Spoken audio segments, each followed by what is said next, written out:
Have you seen this? Abram's descendants are the ones who have the right to have this land, correct? Yes. Okay. Why don't we do genetic testing on everybody in the land and find out who Abram's descendants are? It's really simple. We've cracked the human genome. We can do that. Why don't we do that? Would you be against doing that? I have no idea what that would prove. I mean, maybe it would be. What do you mean? It would prove who Abram's descendants are and who has a right to live here and who doesn't, according to the theology that you yourself just explained.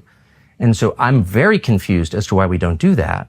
If you believe the theology that you've just explained to me. Would we do that all over the world? Well, and everybody this is the only country in the world that you've said has this covenant with God, that this people have a moral and legal right to the land. But there are people who may not have bloodlines, but who have converted to Judaism.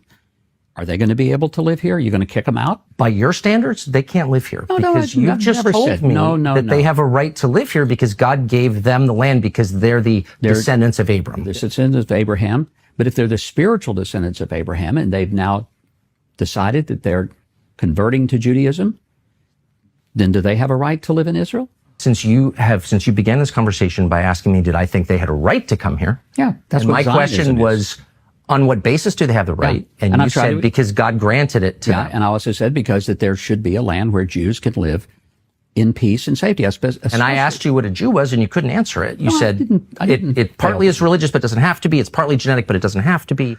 And so that you can see why I'm confused. I think I was very clear. Bibi's family, we know they lived in Eastern Europe. There's no evidence they ever lived here. He's not religious. But in what sense? How do we know ancestrally, that? Do you have his family tree? No, we don't. Do you? He doesn't. No one does. That's the point. But so how do we know that he has any connection to this land at all? And if there has been a practice of Judaism and a connection to the language, the Bible, the land. His ancestors didn't.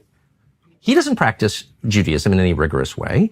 His ancestors didn't live here. They didn't speak the language, and there's no evidence they ever lived here. So in the territory that Israel controls today, particularly in the West Bank, who, through genetic testing, we can know their families have been here for thousands of years. We don't know whether they practiced Judaism, whether they were Samaritans, pre-Islam. We don't know that.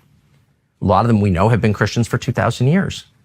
They have less of a right to the land than someone whose ancestors, the only thing we know about them is they lived in Latvia or Poland. They're Eastern European. How does that work?